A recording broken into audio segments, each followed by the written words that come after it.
All right, welcome to another episode of Stories from the Summit. Super excited to be here with Sarah Pevehouse and Mr. Matt Beaudreau, as always, highlighting Apogee Dripping Springs. Welcome, Sarah. Thanks for having me, guys. So proud of you. It's been fun, man. Listening. I know we're gonna dive into the backstory, but shout out for the Shark Tank coming up and everything you got lined up. It's so rad, so rad. And I just want to give you some props on listening to a lot of the training and the conversations. It's so fun, man. Office hours 2 weeks ago, and you're sitting here talking about all the things that you're doing to just get yourself out there, to get the students out there to do it. I'm like, yes, this is what we've been talking about. Yes, yes. And so many of the affiliates were like, oh my gosh, that's brilliant. And I'm like, yes, that's what we've been talking about the whole. She's doing the thing. Like that's it. So I'm like, yeah, dude, I don't like I will let you run those if they hear you better on that. You're doing so many amazing things very, very well. So I'm really excited about it, man. I'm really proud of you and excited to hear about all of it, man. So give us the quick hit 30,000 foot backstory, right? Like how you found Apogee and decided to jump into this. Your story is unique there too. Yeah, because I've heard you're a woman with a van on a mission. That's what I've heard. I mean, There that's it just a is. story on the street. So, how did you get into this crazy thing, and what are you doing at Dripping Right. Springs? Yeah. Well, thanks, Matt, for the props on that affiliate call. I actually had a lot of fun giving, delivering value instead of just receiving. I really enjoyed giving that time.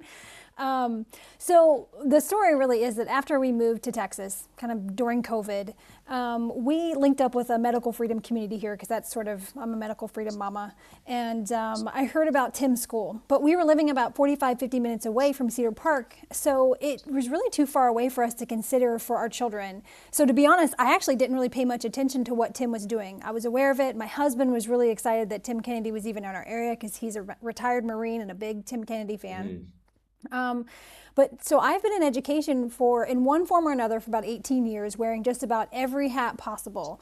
But we enrolled our daughters into a small Waldorf K through 8 freedom school here. And when my oldest was getting ready to age out of that program, I started really looking around at what I was going to do for high school for her.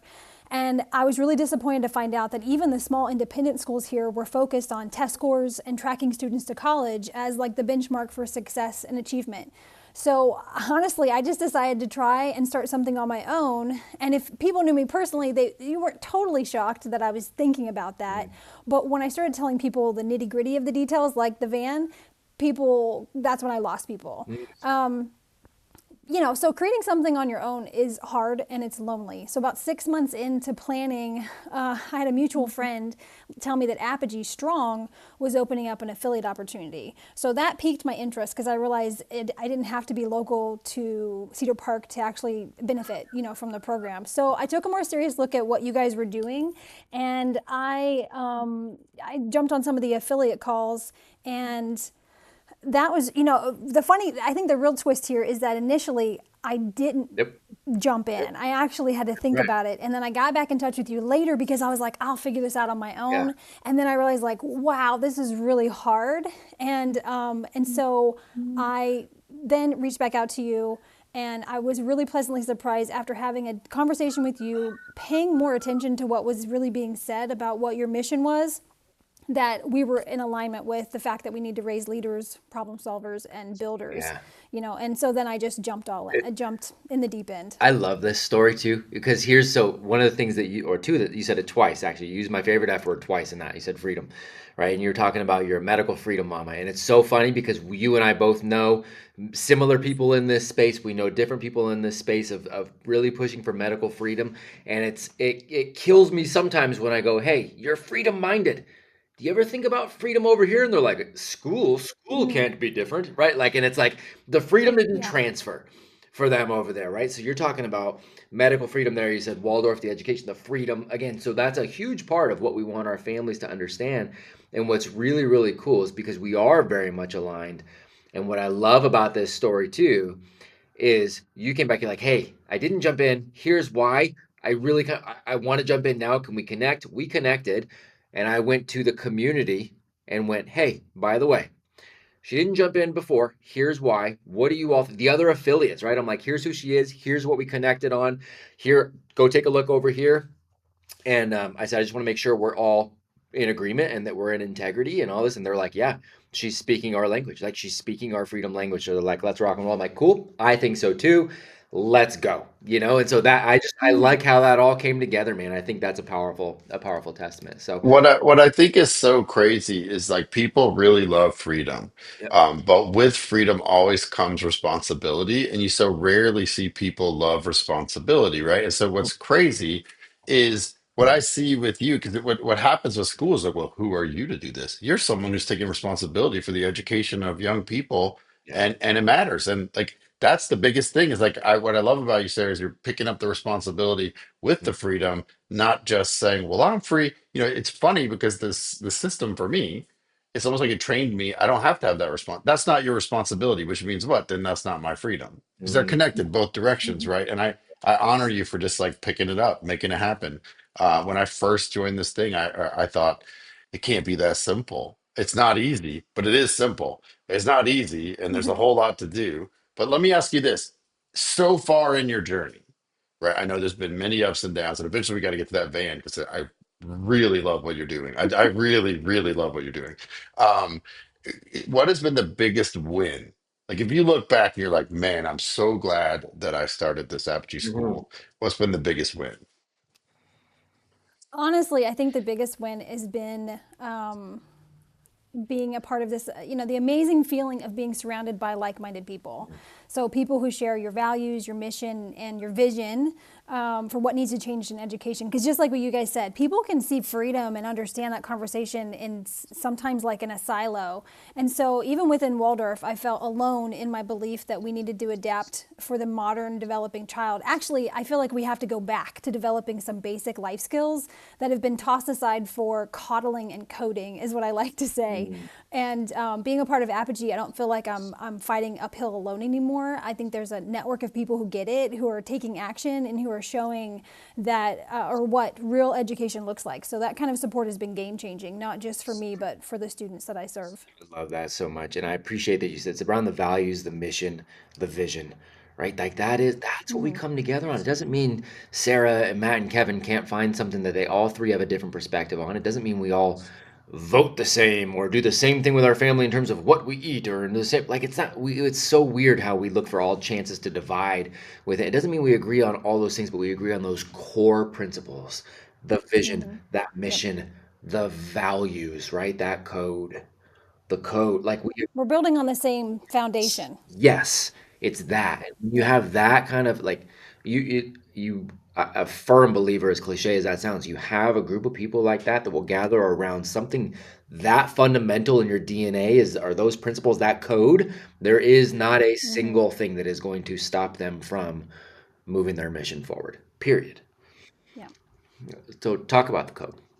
But we got that. The code is not ours. The code is it's ours, but it's not ours. It's the Bushido code, right? And we're very Mm-hmm. open and honest about that. The integrity, the bravery, compassion, politeness, honor, honesty, loyalty, right? Like those traits. Mm-hmm. So if you were to take a look at this year for you, um, what has been your anchor? If you're to pick one of those, do you have one that's like, ooh, this is kind of my anchor in launching the Apogee program? Like this is the one that's come up most for me where I've had to really lean into on the code. Can you pick one of those? Oh, absolutely, especially because I'm working with teens. Yeah. So, integrity. Yeah. Teens don't need adults who just talk about values. They need adults who live values, and they're constantly watching us. I mean, all kids are constantly watching us, but teens especially are like hypersensitive to looking for alignment between what we say and what we're actually doing. Mm, And if I want them to take responsibility, take risks, and step into leadership, I have to model that every single day. amen. And so I put in the work, right? Even if they're not like at home when I get up at 4:30 in the morning to like do my prayer and work out and whatever, they don't see me. But the truth is it comes through, it conveys. And so I refuse to be someone who just spews advice while doing the opposite behind closed doors. Mm-hmm. And integrity for me means being the same person in every room, whether, they're with me, they're watching me or not. And so one thing that I like to say is that I will never ask them to do anything I'm not willing to do myself. So I do the CrossFit with them, I do cold plunges with them, I ran the Spartan race with them. Like we are shoulder to shoulder in everything that we're That doing. sounds suspiciously like leadership right there. Suspiciously like leadership. And again, I'll co-sign not just Yeah. on all the things you just named right there, but you're just talking, I mean, talking about growth in general. When was the last time you and I talked? Well, it was 2 days. Well, no, that's not true. We talked a little bit yesterday around what's going on in the Shark Tank, but the last time we talked, as far as like I could actually hear you, because that was via email, was Monday night. What was Monday night? Well, we had a mentor come in and you were there as well. Why? Because you're continuing to grow yourself and Mhm. you were looking for more tools to grow and you were very specific asking a question about more tools to help the mission that you are on to help young people that you are serving, right? So you are living it Yeah. by example. So I absolutely love that. Um, So look, I'm going to derail the whole thing because do I'm not waiting anymore. I want to talk about the van, okay? Because I think it. it's Do it. genius. Because Leonardo da Vinci, right? Always he valued experience over all else. Books were only valuable because they gave you potential experiences to have. Books were useless if you just read them and learned some stuff, right? And he's one of my heroes is this experiential learning. And one of the pieces, it's not your whole school. I know it's a tiny piece, but it's fun for me because your your Apogee in particular the initially when I heard, okay, there's this van, and I'm gonna let you talk about how that works, I was like, what? That's weird. And then I thought, whoa, how come everyone doesn't have that? Because you don't just sit in a class, you don't just sit there and learn some stuff in a book. Like you guys go and have actual real experiences. We already just heard about Spartan races, but learning through experience, like what is the van? Why do you have it? And how does that help your young leaders? I mean, you are. I've talked to several of the people at your school through different, and you weren't there, so that's important. They say they don't say anything about you when you're not there. They don't say bad things, but they're articulate. Like, they're interesting people to have conversation with who've had experiences. What's the deal with that? So I actually think I can wrap two things into one with answering this question. So I know one of the things when you guys had asked me to think about my program, there was a question around battle scars, things that I've experienced and had to overcome.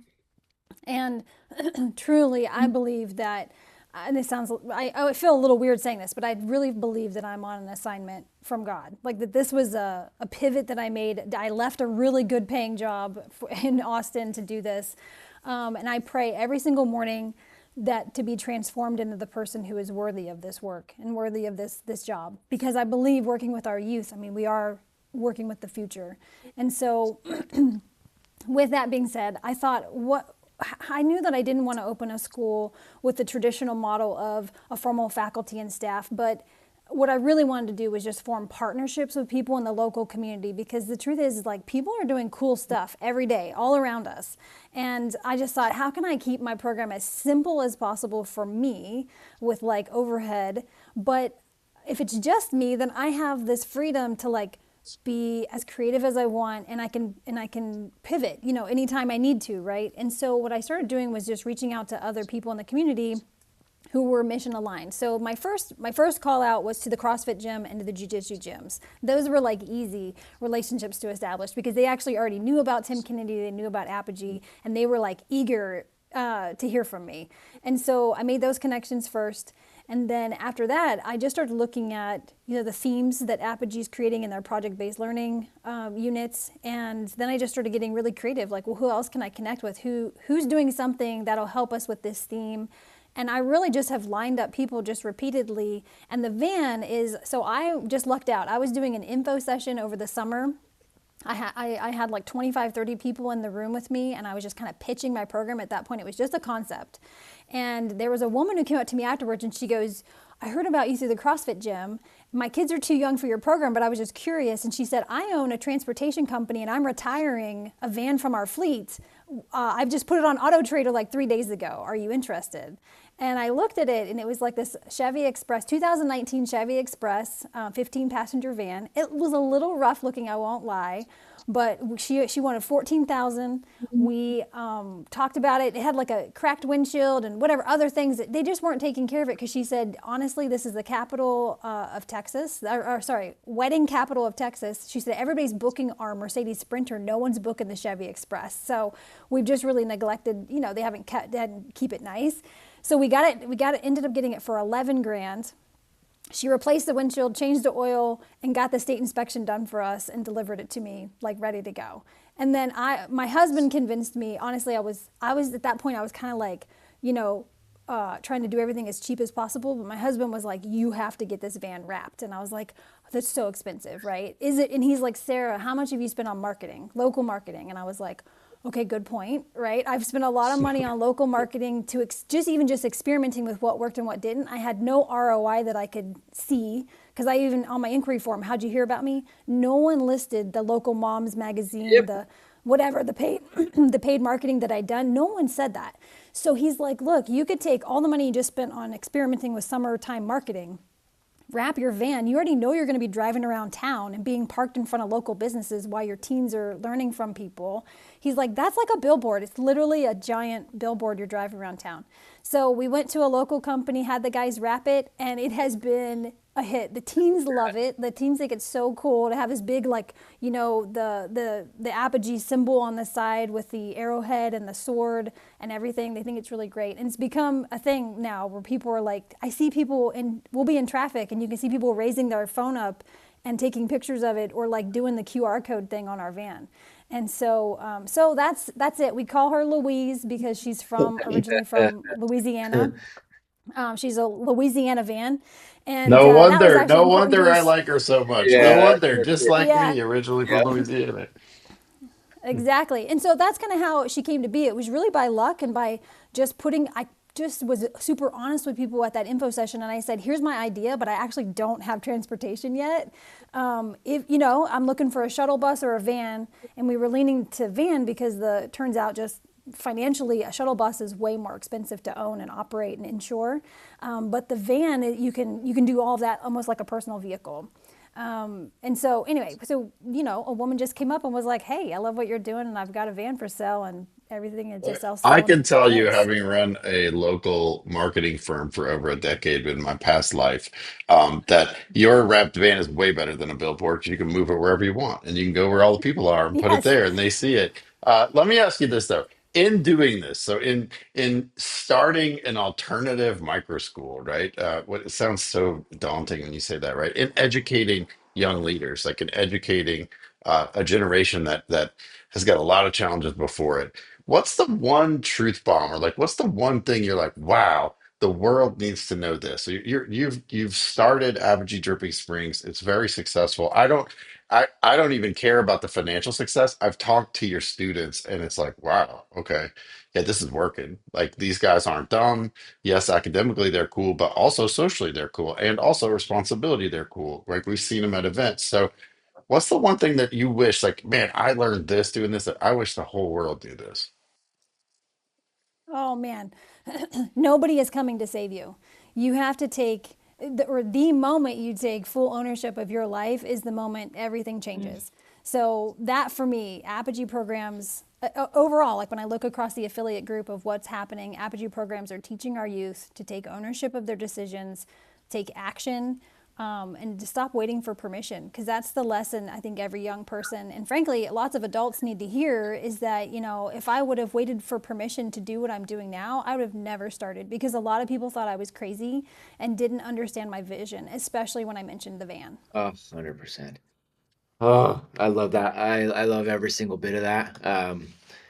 And what you notice right there too. And again, there's a huge reason that we include our parents so much, and including meaning we want training for the parents too. We provide training for the parents because it is the concept of, look, nobody's coming to save you either, parents, and we got to get you back to understanding that we want to raise young people to maintain the factory settings, because you're kind of born with that understanding a little bit, I believe, and we want to keep those factory settings. We want to bring the parents back to those factory settings too, right? And so that is it. It's working to bring both sides back together like that. Dude, that's so good. And you said something earlier too, by the way. You said something about who am I to be, worthy. And I to be worthy of this, or worthy, how do I ask God to make me worthy of this mission? There was a wise man that once told me, and this wise man happens to be on this call with us right now, but he says, when you're willing you are worthy. And so I want to, that's a word of encouragement for you, for anybody listening on that. But when you're willing to step into that,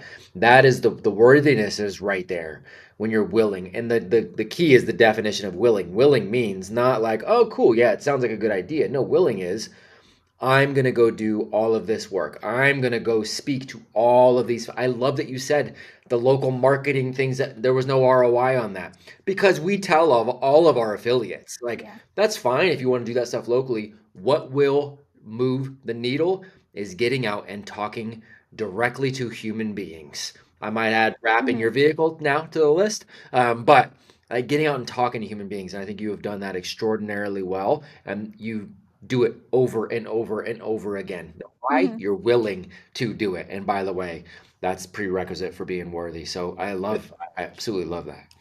There's so many people that Thank are you. willing to die for their cause, right? Like, oh, I'll die to save America's youth. You know what I mean? Like, I'll sacrifice. But so few of us are willing to buy a Chevy Express 15 passenger van, wrap it, For the come cause. up with the lessons, go do the Spartan race, make sure the kids are academically on point, and at the same time learning freedom, sovereignty, and personal, responsibility. Like very few of us will live for our cause. Like we'll die for our mission, but very few of us are willing to live. And I think that for me, that's what's Mm-hmm. most impressive to me, Sarah, is you're willing to wear out the pavement and your shoes in the mission, not just talk about how awesome it is and how you're willing to die. Being willing to die is pretty cheap.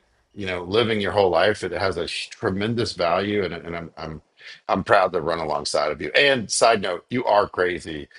You said maybe I'm crazy. Yes, you 100% are because you believe in freedom, sovereignty, and real education. And a lot of people do in a lot of places, including in the public school system. Sure. But you put your money where your mouth is. That's crazy. Mm-hmm. Yeah, I love it, man. Yeah. Well, and I want to mention that like my program wouldn't be what it is without the community partners. I mean, that these other people who are partnering with me, Mhm. some of them donating their time for free and some of them we have like contracts and agreements and I'm paying them, for their time. But like even today, the students have had two different mentorship sessions. One was a pitch practice with a local language arts teacher who now just does like voice acting stuff locally. And the other person is someone who actually reached out to me on my interest list who saw my call for mentorship. And he said, hey, I actually am a person, I've worked for 12 years in getting premium products to the marketplace. I'd love to come in and offer some insights to your students on what they're working on. And so I could never do this by myself. And also, I just want to say that the teachers that I have had, like the language arts teacher, I've hired him to come and he taught persuasive writing during our civil disobedience section, and he told me afterwards. It's funny too because he was like, "Okay, tell me, who hates who and what's the social dynamic and what should I be looking out for?" And I was like, there's only 5 of them. And he's like, nah, but still, there's always something. And I said, not in my group. I'm telling you, these kids love each other. Yeah, And he was like, really? And I said, listen, I promise you by the time you're done, you're going to pay me to work with my yeah. students. And it was the truth. So at the showcase, he got on the stage and did kind of like a mock Animal Farm. They read the book Animal Farm. And they did like a mock trial on stage. And afterwards, he's like, I just want to thank Sarah for this opportunity because I was able to do things in this classroom that I've never been allowed to do before. Yes. And I was like, that's That amazing, is right? That's a testimony. That is amazing. And it's a testimony like those five too. What that's going to do is it's going to create a culture and they're going to have a say in who comes in and they're going to want to be like, oh, we're going to get really protective of that culture. Right. And so they're going to build that foundation for you too. And they're going to create opportunities for more things like that where more people are going to come in and go, dude, this is just different.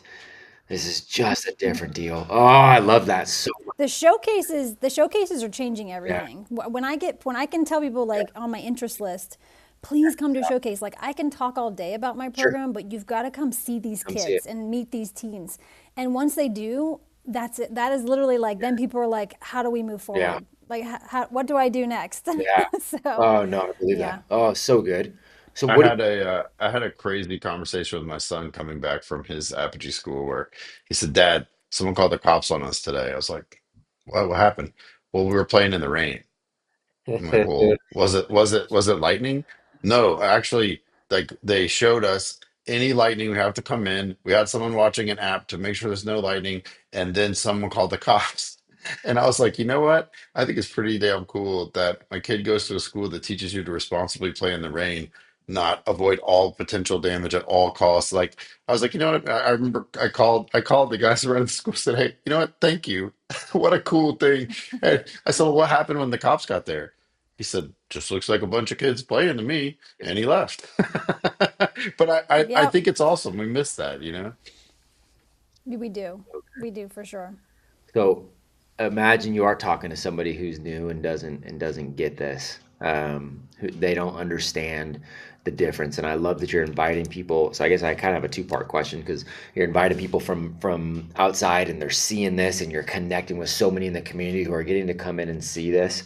So I'll take it two different directions. One, you've done such a good job on the bringing in the outside community. Who inside in the Apogee community too would you give a shout out to? Right, another owner or a coach or somebody that's helped along the way where you see just continuously pouring in. Let's give a shout out to the internal too. But then when you talk to those external folks, how how do you tell them about Apogee? How do you say, hey, stop being skeptical, stop being nervous, stop being that, like, here's the thing, right? So internally, who do we want to give a shout out to? And then externally, if you got somebody who's like, I'm interested, I'm curious, what's Sarah's advice to that person? Yeah. Okay. So internally, I would say the Cokers in Fredericksburg. I have to tell a little story. My husband and I actually went to one of their open houses when they were in their very early stages of Yeah, development, and we totally crashed their open house. I was so excited to go and talk about disrupting the educational system with micro schools and share my enthusiasm that I think we totally wrecked their interview with the family, by the way. But I left really excited because it's when I stepped away, but then I decided to come back in and like buy in, yeah, to Apogee. And I was like, oh, there's people who we can go meet up with. And the thing for me is that I didn't feel like an alien anymore. And to see a husband and a wife team yes. who were all in and throwing everything they had into launching their campus and continuing to do so today was so energizing and encouraging to me. And that is really, I just needed That's that. awesome. And I reached out to them and totally apologized. I'm That's like, I'm so so funny. sorry. I was so obtuse to what was happening because I was just so excited to go connect with them that I was like, Chris and oh Laura shoot, I are think I they're just amazing. They're amazing humans. Chris and Laura Coker, yes. shout out to them in Fredericksburg. Yeah, so rad.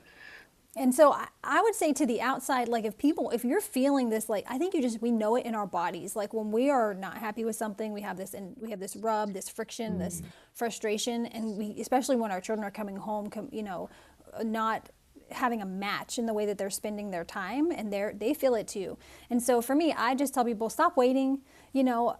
Apogee will challenge you, it'll stretch you, and it'll push you outside of your comfort zone. But that's exactly what we should be doing because that's where growth is. Growth, doesn't happen when you're comfortable. It happens when you step into the unknown and take an action before you're really ready.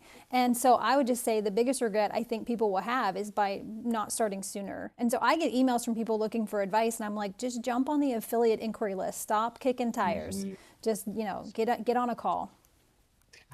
So I have a curveball question for you because you have such a long educational history. So I went to school for a long time and went to college and did all of that, right? And I'll never forget one of the first things I said to Matt on one of our video shoots is, "Hey man, if to be involved in this, I got to pull my kid from school. This isn't going to work because I'm cool. My top four kids are on scholarship in college. Like my youngest, we're good."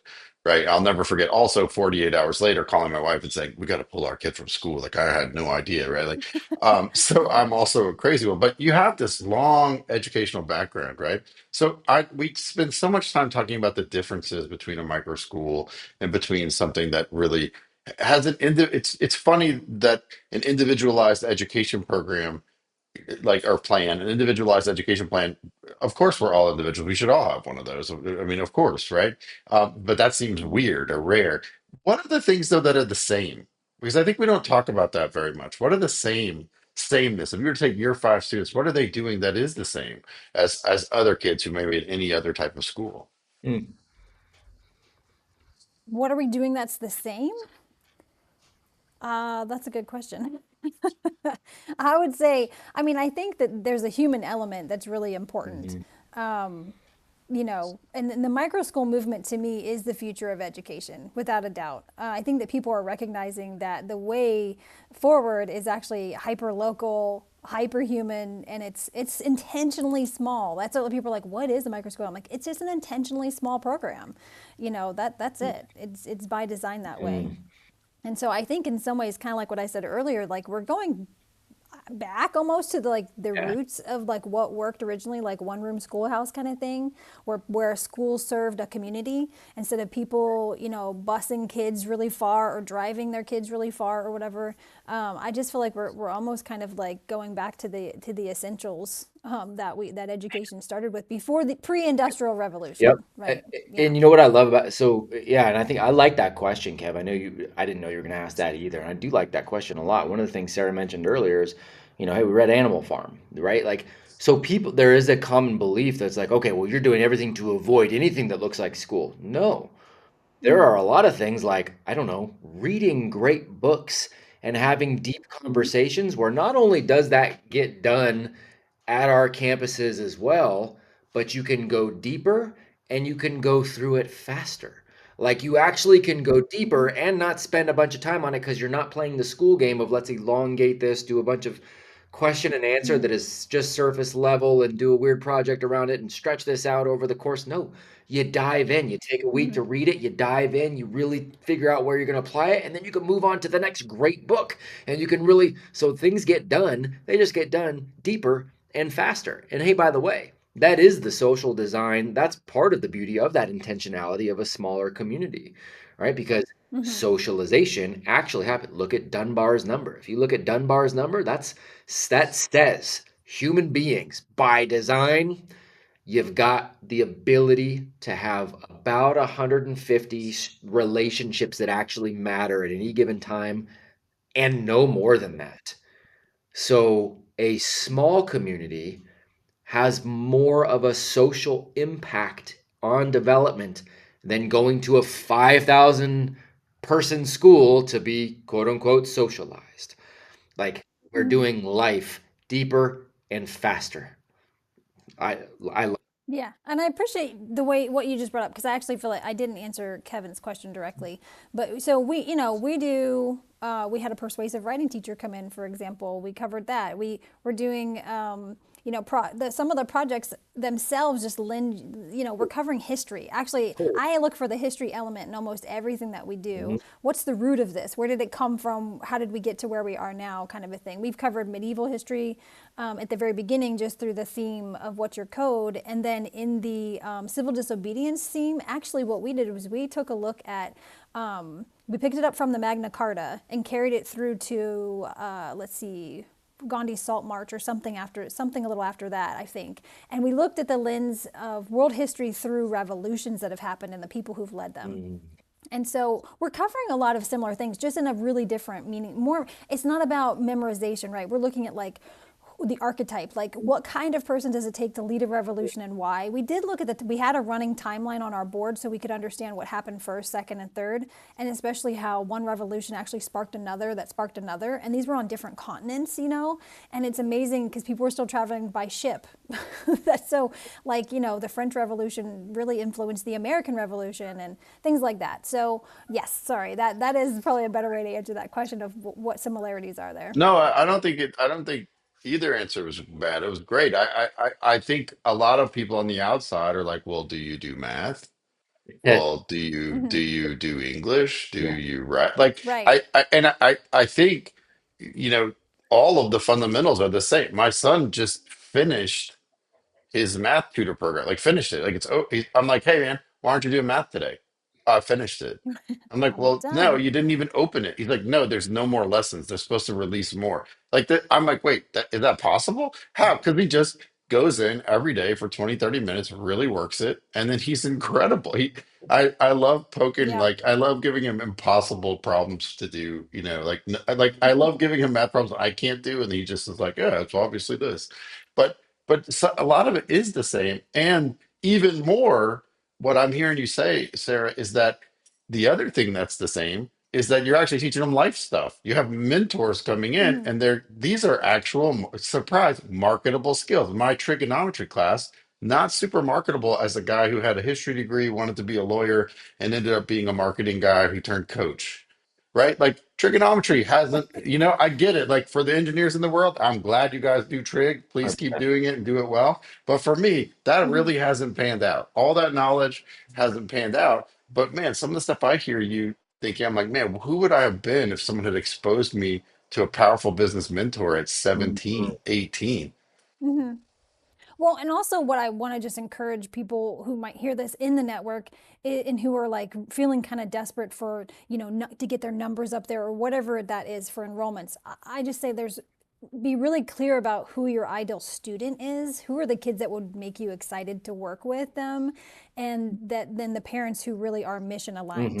Mhm. Because the truth is that if the parents aren't aligned, it's really hard to work with a student. But if parents are mission aligned and the student struggles or maybe isn't quite, doesn't have great executive functioning skills yet or whatever, all that's workable. You can work with all of that. Because the moment you have a problem with the student and you need those parents to be fully bought into the mission, because then that's like the foundation, right? They're going to be in with you on helping that kid get to where they need to be. And the other thing is that be okay with telling people what you don't do. So I have people who call me and the first question is, are you accredited and what's your curriculum? And it's like, I don't think this might not be a good fit for you. You know what I mean? Like, I generally answer their questions and tell them why I'm not accredited. I'm not seeking accreditation, all that kind of stuff. Yeah. But the truth is that you had like, well, what about So hold on. sports? I My have kid to is stop really you. into I have to stop sports. you. I have to Very stop you. I good. have to stop you because for me, I'm the newest member of the micro school crazy clan, right? So for a lot of people, they hear you say I'm not even seeking accreditation, and they're like, Mm-hmm. what? Right? Like to you guys, it's Yep. normal, but for me, how come? Could you go into that? Because I think it's so important because it's one of the biggest bait and switches we have, right? But why is it that you Yeah. don't even want accreditation?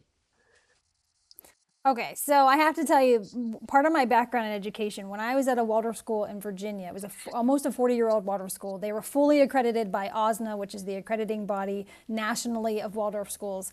I was the regional delegate for our school. So every school that's fully accredited has to be a representative. Okay, so I know how the sausage is made. I sat in all those meetings, I traveled for these meetings, and we would sit literally in a room of other delegates for our region, and we would judge and talk about other schools and what they were doing. And the moment someone got out of the typical, like, this is what a Waldorf school is, then their accreditation was in question. And so it was, after I figured out what that was, I was like, I don't agree with this. Like, this feels really icky to like sit here and be like, you're trying to innovate. That's not what we do, and like, you don't get your accreditation anymore. The other part of it is that when that accrediting body adopted mandates, they push it down into all their schools. And if you don't want to adopt those mandates like DEI, Mhm. certain types of teacher trainings or whatever, or I mean, these statements you need to put on your website now about where your land comes from and who had it before you and that kind of stuff. The moment you don't want to do that, you lose your accreditation. It's not even about curriculum. It's not about students. None of it is really about students. It's about control and permission. And so for me, I was like, I don't want to take this beautiful thing I've created that's super fun and creative, and I wake up energized and excited to do it, and then hand it over to someone else who's then going to give me permission to do what I want to Big. do. Because it just doesn't make any sense. And that is the most accredited woman in the room who says, hey, this just doesn't work. It reminds me of the man who invented the standardized test, who was later fired because he refused to administer a standardized test because he said they don't work. You're using them wrong. That's not what they do. And Sarah, what a beautiful answer. I had no idea how deep your accreditation knowledge is. And what a beautiful Yeah. answer because now I have that. Thank you. Yeah, buddy. I love you. Pevehouse, I can't wait to give you a big, giant, flippin' hug. Uh, Legit, just so are you crazy? Yeah, you're crazy. You're our brand of crazy, 100%. And I think there's a lot more people who are our brand of crazy and who think freedom is actually a pretty cool thing, including the Mhm. responsibility that comes along with that. But there is something to true DNA, God-given leadership that just says, you know what? I know that you're all there. I'm going to go ahead and go first, and I'm going to invite you to come along with me. And I just, again, can't give you enough praise for being one of those. and it is going to pay dividends for generations to come for people that you'll never even meet. And I think that is flippin' phenomenal. So proud of you, honored to run alongside you, and we got a whole lot of work ahead of us. And you're the type of crazy I want to do it with, Mama. Thank you for everything. Thank you both so much. Thank you. Hey, just to wrap us up, just in case people happen to not be driving around Dripping Springs or the metro Austin area, how can they find you, get in touch with you? All right. I got a feeling there might be some mentors who are watching, like, hey, I'd love to teach those kids. How do we get in touch with you, sir?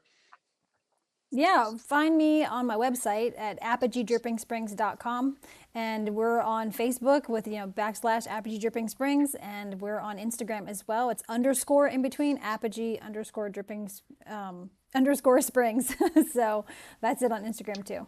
Awesome. Well, that is another story from the summit. Another person successfully running an Apogee school, and really, who cares about Apogee schools? Successfully educating young leaders who are going to make this world better for all of us.